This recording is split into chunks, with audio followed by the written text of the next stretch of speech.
Pronto, pessoal, bom dia. Vamos começar agora uma nova aula de criptologia. Hoje veremos cifras polialfabéticas. Tá? Na última aula, nós vimos as monoalfabéticas. Então, as cifras polialfabéticas, elas foram uma evolução das cifras monoalfabéticas. Ok? Elas foram criadas pelos árabes no século XIV, né? E há indícios, eu fui olhar para a internet com mais cuidado, então assim, tem indícios que elas podem ter começado no século IX. E eu acho provável esse século IX, então eu vou explicar até depois por que eu acho provável. Como o próprio nome diz, a cifra utiliza vários alfabetos. E duas famosas cifras polialfabéticas são a cifra de Vigenère e a cifra da máquina Enigma. Eu não vou entrar em detalhes aqui da máquina Enigma, tá? Se você entender a Vigenère, você já vai poder ter uma noção da máquina Enigma, tá? Mas, assim, as duas, importante saber que elas são polialfabéticas.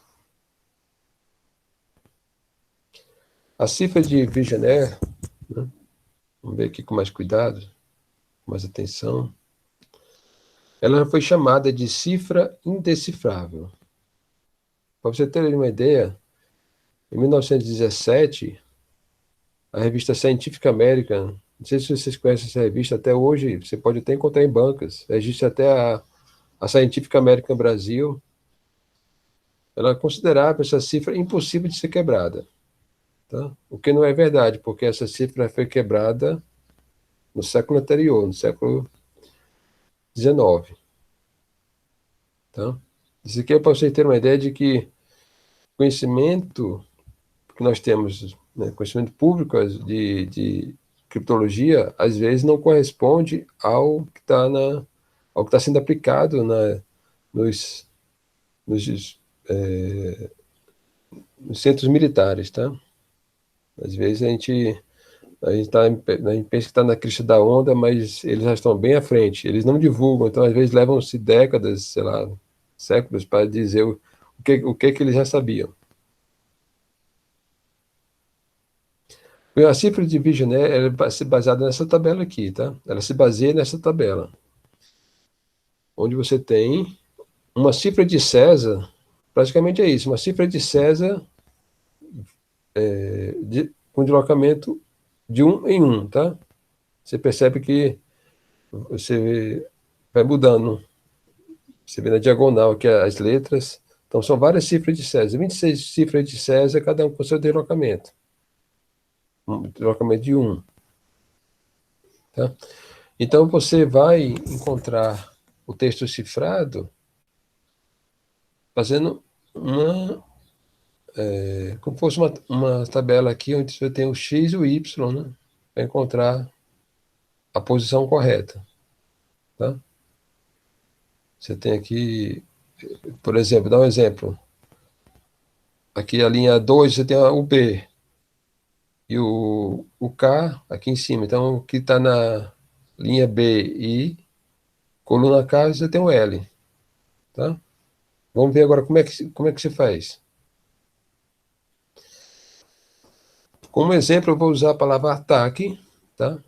E com uma chave, que eu vou escolher DCBA. Depois você vai entender por que eu escolhi essa chave. Mas vamos lá. Você tem um texto, claro, que é a palavra ataque. E você vai colocar em cima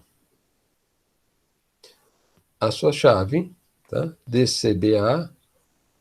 Se o texto claro for maior do que a chave, você continua. Você vai repetindo. DCBA, DCBA, tá? DCBA até ficar igual à quantidade de letras do texto claro. Então, essas letras aqui, a letra do texto da chave e a letra do texto claro vão nos dar as coordenadas da letra do texto cifrado, tá? Então, aqui, a letra da chave vai ser a linha e a letra do texto claro será a coluna.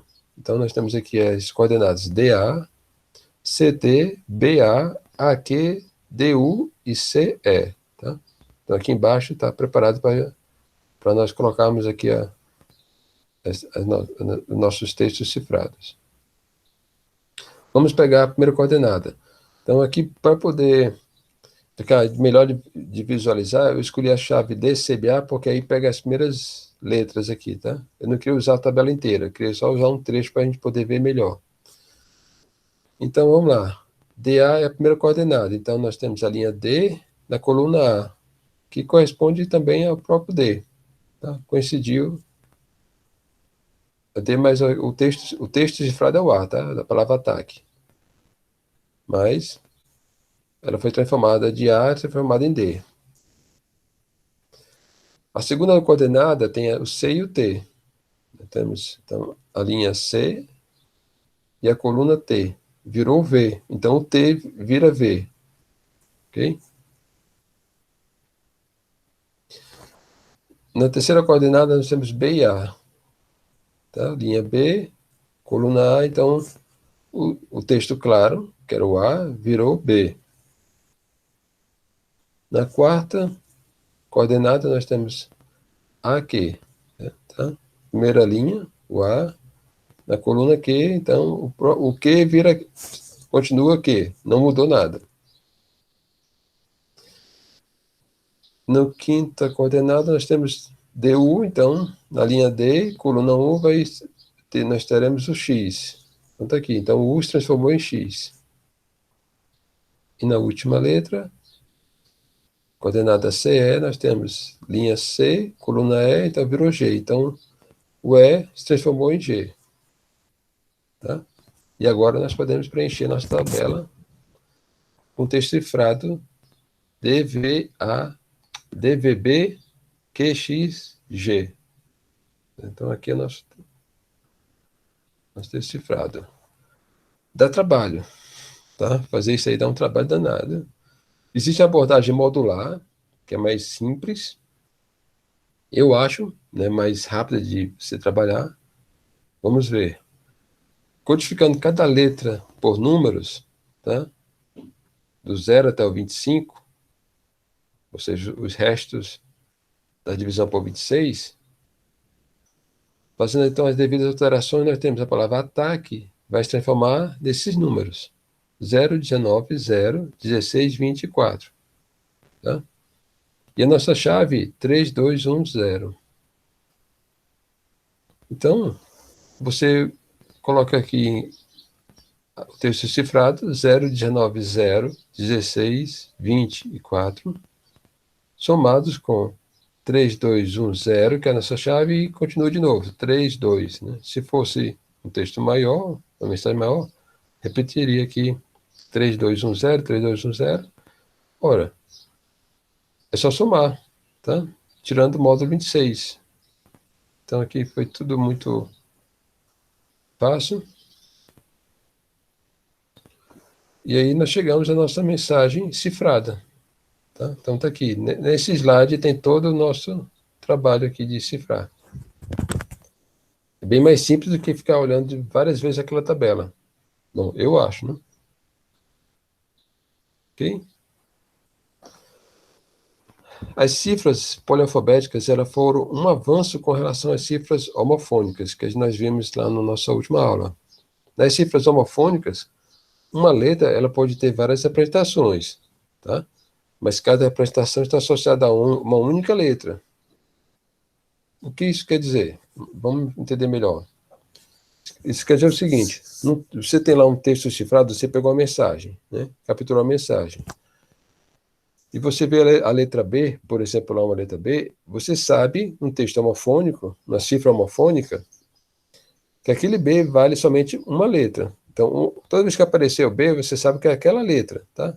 Ok, vai ter, por exemplo, a letra N também associada com aquela letra, mas não importa, você sabe que toda vez que aparecer o B, é somente aquela letra. Já num texto cifrado, com cifra de Vigener ou qualquer cifra polialfabética, a letra B ela vai estar ligada a várias outras letras. Tá? Então, é um nível de complexidade a mais, ok? Bem mais alto. Mas elas dão muito trabalho. Então, a mudança nas cifras monoalfabéticas para cifras das cifras monoalfabéticas para as cifras polialfabéticas, ela não foi imediata. O que foi que forçou? Né? Já é uma informação mais histórica. Cada país começou na Europa, né, e também no mundo árabe, eles começaram a criar suas câmaras negras. Então, não é necessariamente com esse nome, mas ficou mais conhecido como esse nome de câmaras negras, porque é o seguinte: cada país, no seu correio, tinha as câmaras negras, ou seja, antes de uma carta sair, se aquela carta era de um país para o outro, e olhava e não estava escrito em texto claro, estava criptografado, as câmeras negras copiavam e quebravam as mensagens. Tá? Então, as cifras monoalfabéticas foram as primeiras a serem quebradas. Então, ficou tão comum isso, tão rápido se quebrava as cifras monoalfabéticas, que o pessoal então decidiu mudar logo para cifras polialfabéticas, apesar de elas serem mais trabalhosas, né? Porque na época ainda não existia a notação, a notação por operações modulares, tá?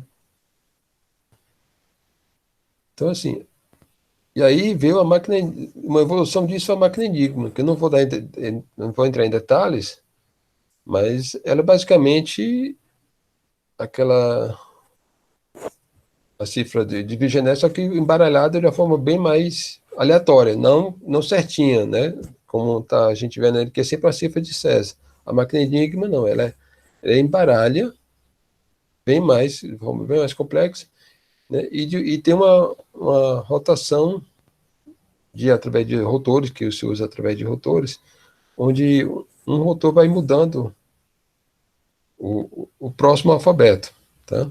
Então, assim, é uma complexidade a mais, né? Então, assim, você saiu das cifras monoalfabéticas, foi para cifras homofônicas, das cifras homofônicas, você foi para cifras polialfabéticas, e das cifras polialfabéticas você tem uma complexidade a mais, que é da máquina Enigma, tá?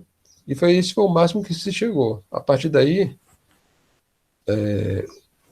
como foi quebrada a máquina Enigma, então, assim, só viu que não dava mais para utilizar essas cifras de substituição.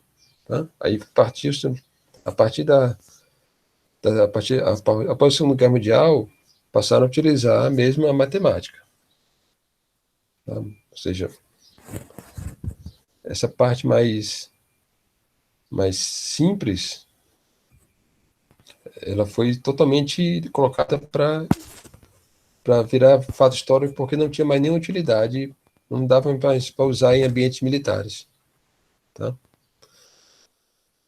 E o que eu vou apresentar agora vai ser uma noção da criptoanálise, né? Como é que os caras conseguiram quebrar, como é que os criptólogos conseguiram quebrar as cifras monoalfabéticas. Vamos lá, vamos só dar umas noções das fraquezas da cifra monoalfabética. Então, como é que é feita a criptoanálise da cifra monoalfabética?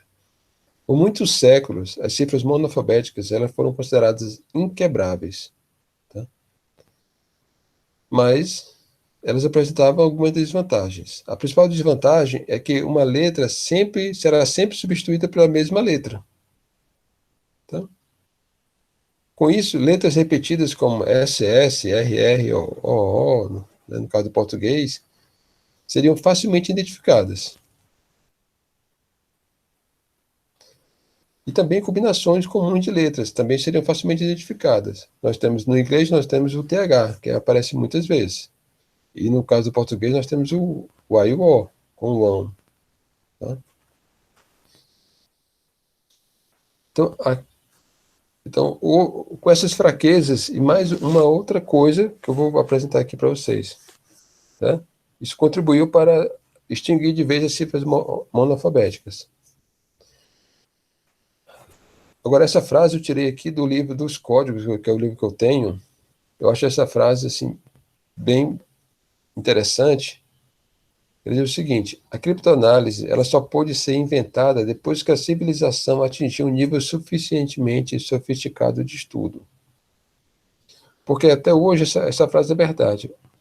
Porque a criptoanálise ela sempre vai exigir uma matemática, um conhecimento mais aprofundado do que para criptografar.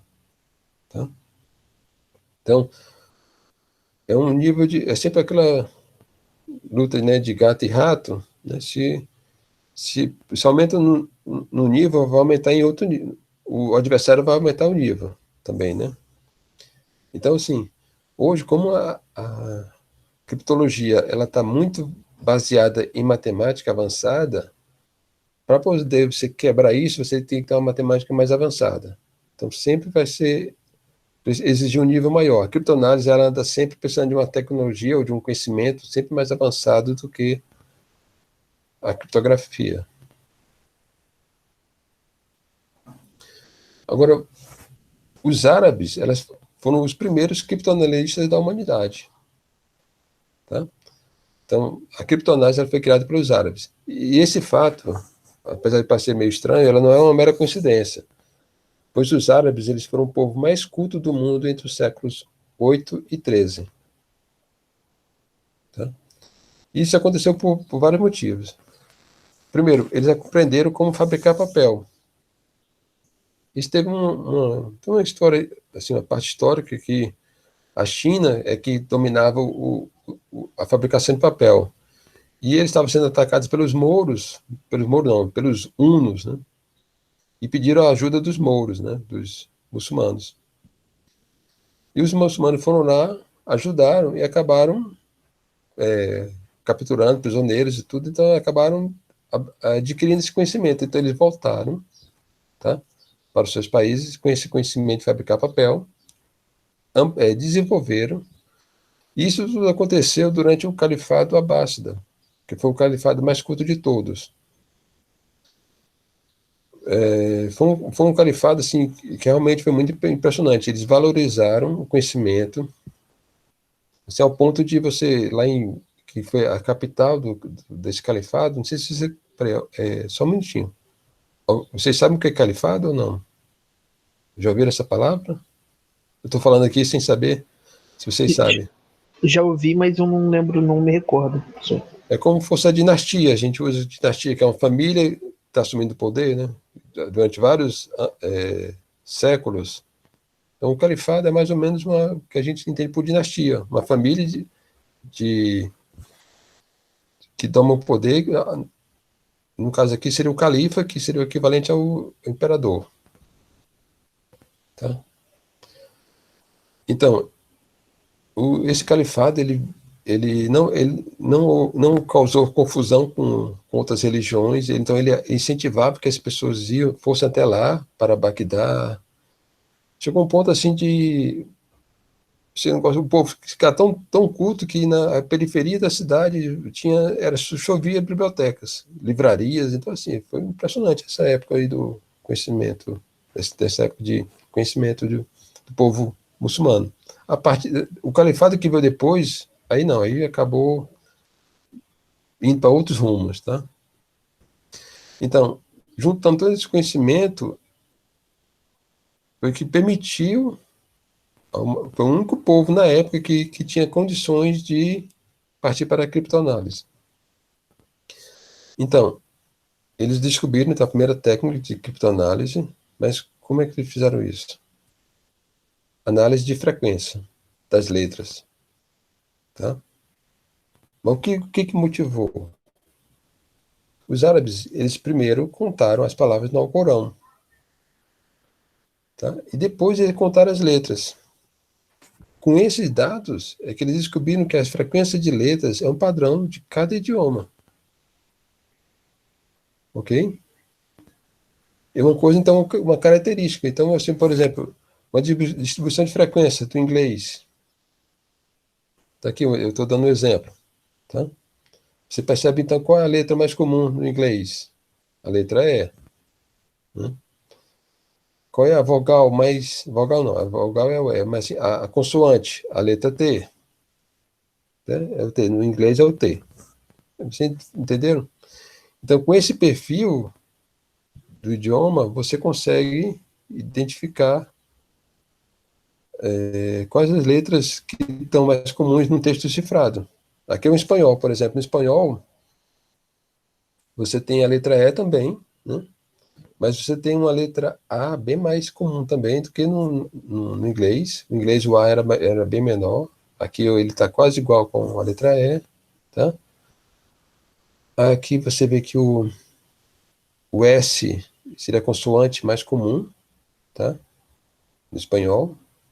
O R um pouco está acima do R. Aí você vê também que no português, você vê que agora já mudou, a letra mais comum é a letra A, a vogal mais comum, tem a letra E depois, né? E o R e o S também continuam sendo os mais utilizados, mas por quê? Porque tem essas repetições de R e S. Poxa, então os árabes viram isso e perceberam que você pega um texto cifrado, faz a contagem da letra, e você dá mais ou menos o, essa distribuição, tá?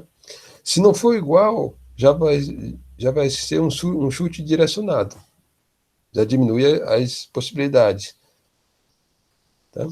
Então, isso foi sendo aperfeiçoado, que levou a um ponto de, lá nas câmeras negras que eu tinha falado, quebrar rapidinho, qualquer mensagem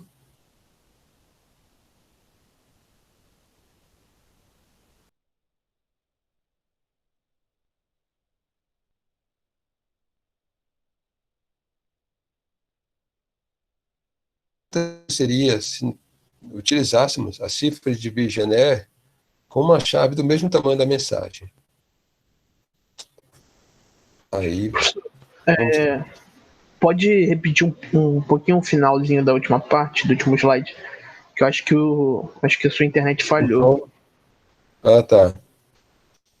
Então, no final eu chego aqui no final da aula, então, com uma pergunta que vai ser uma espécie de preparação para a próxima aula, tá? O que aconteceria se nós utilizássemos a cifra de Vigenère com uma chave do mesmo tamanho da mensagem? Aí sim, que a segurança, na cifra de Vigenère, quanto maior o tamanho da chave, mais segurança você tem, tá? Por quê? Porque, por mais que você viu lá que a cifra de Vigenère foi considerada impossível ser quebrada, mas você tem análise de frequência, tá? Ela pode ser aplicada na cifra de Vigenère. Por incrível que pareça, ela já dá uma base também para cifras polialfabéticas. Porque você pode pegar, se você sabe que ali tem uma cifra de Vigenère, você não vai contar as letras agora, todas elas. Você pode separar, não, de 3 em 3, de 4 em 4, de 5 em 5, você pega, ou de 6 em 6. Então, de acordo com o tamanho da... Esse aqui é só o começo, tá? Tem outros conhecimentos por trás. Mas se você contar, por exemplo, de 6 em 6, né? E aí você vê que bate com o texto que está em português, a distribuição, você sabe, a chave, então, é do tamanho 6, de 6 caracteres. Então, aí você já começa a montar, você vai, em vez de aplicar uma única análise de frequência, você vai aplicar 6 análises de frequência. Tá? Então, assim, esse é só o começo, mas você tem ideia de como, a partir de uma coisa simples, que foi contando as letras do Alcorão, né, os árabes conseguiram perceber esse detalhe. E aí depois, quando chegou na Europa, cada um, então, as pessoas foram contando as letras na Bíblia, né, usaram como referência a Bíblia, e viram a análise de frequência em português, em alemão, em inglês, e aí cada um foram criando identificando o padrão de cada idioma. Tá? E aí chegamos ao fim. Alguma dúvida? Algum comentário? Por enquanto Tô não. tranquilo, professor. Então, assim, eu gosto de dar uma abordagem não só técnica, mas também histórica, sabe? Para você entender como é que as coisas foram se desenvolvendo até chegar ao ponto que nós estamos hoje. Alguém quer também comentar sobre a lista? Alguma dúvida sobre a lista? Não, eu também tenho que pegar pra fazer a lista ainda também. Mandaram no chat mais cedo que tinham que pegar pra fazer, eu também tenho que pegar pra fazer, ainda nem comecei a fazer, professor. Uhum. Bom, então, se não tem nenhum comentário a fazer, eu espero pelo menos que tenham gostado da aula. Tá? E aí, então, a gente acaba por aqui. Bons estudos e aguardo a lista de vocês. Tá? Tchau, pessoal. Ok. Valeu pela aula, professor. Obrigado aí pela aula. Até a próxima. Valeu, professor. Obrigado. Tchau, professor. Até a próxima. Tchau, tchau.